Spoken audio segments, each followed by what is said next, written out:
Now, our next guest has packed quite a lot into her 20 years. A budding actress, she got the break all hopefuls dream of by landing a part in the Harry Potter movies. And it wasn't just any old role she was cast in. She was given the rather enviable role of sweet and adorable Ginny Weasley, the girl who goes on to steal the heart of the world's most famous boy wizard. Please welcome Bonnie Wright.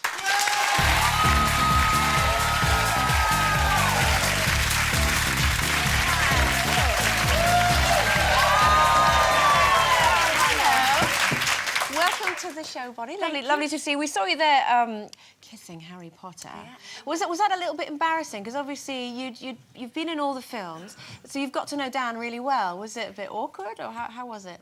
It actually kind of worked the other way around. I think when you know someone for so long and you can kind of joke about it and have fun, it's not like you're going on set with a complete stranger which you suddenly have to kiss. So it was nice, and yeah, we just had fun with it. I guess. So what's easier though? Because you know, there's a lot of special effects. Obviously, in the film, I think they call them CGI. Yeah. Is it easier to do something like that? You know, like a love scene, a little kiss, or is it easier to do the stuff where you've got nothing behind you?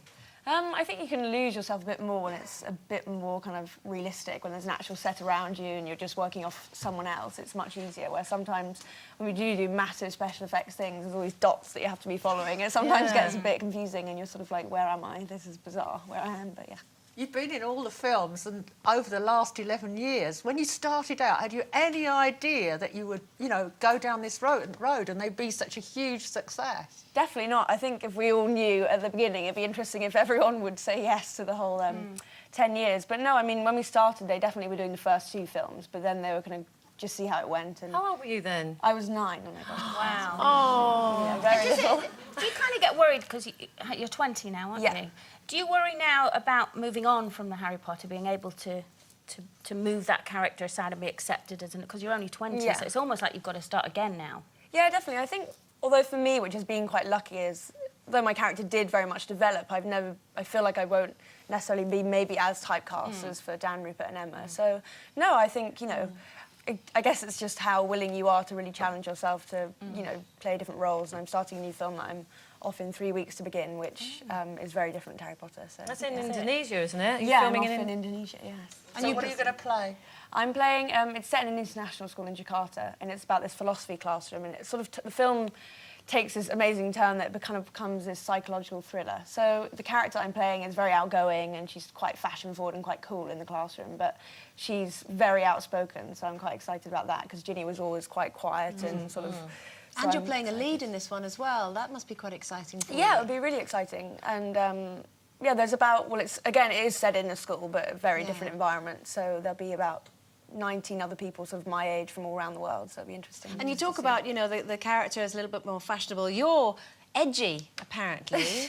What's this? You won an award recently for... Yeah, I don't know whether you take most edgy look as a good or a bad thing. No, it's a good thing. But yeah, no, it was good fun. I think, yeah, it was a beauty award, I think. Yeah, Rodale Beauty Award. And yeah, no, it was good fun. You won the most edgy look of 2011. Yeah. It's not bad. Yeah, not bad. Now, you're doing something else that's fairly unusual at the moment. Tell us a little bit about surviving on £1 a day. How'd that come about? It's a charity called Live Below the Line, which is a challenge. It's one of 4 campaigns that Global Poverty Project sort of head. And I'm working as well with Restless Development Charity. And it's basically, it was in May, but it kind of continues through the month of May. And what happens is for 5 days, you live on £1 a day, which is what sort of the 1.4 billion population in extreme poverty, that's their sort of quota per day, which is, I think, $1.25, I think.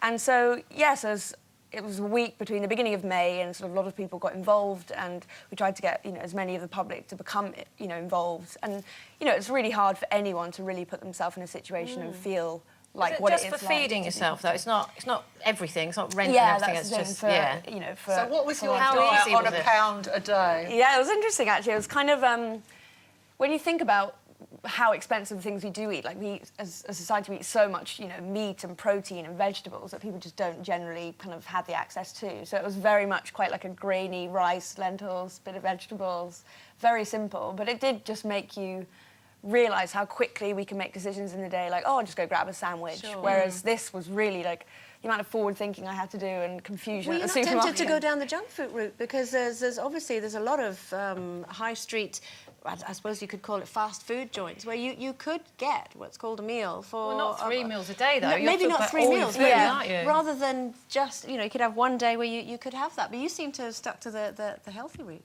It's true, you could. Like a friend of mine who I was doing it with, like some days she just was working so much in the day that she couldn't organise it. So you could just go and get, a packet of, I don't know, ice buns from Tesco's for 50p, but then once you've eaten that, you'd feel pretty sick. And I think the other thing about living on £1 a day is that we all throw so much food away. Yeah. And when you've only got £1, yeah, you eat suddenly, everything. Yeah, don't yeah, you? and count the pennies. And it is, I mean, obviously it did make me like rethink in the sense that how we eat and how our culture's, we're so lucky. But at the same time, it can't really put you in the real situation of what it's like. So, but I think for me, I learned so much, and that was the reason why I sort of wanted to spread it. I think people's knowledge is not as broad as probably everyone wants. Well, Bonnie, fair play to you for taking part in it, and good luck with is it the last Harry Potter film that we've got? How many have we got left to do now? Yeah, last one to do, isn't it? Because I've seen the last one that was at the cinema. It's really rather good.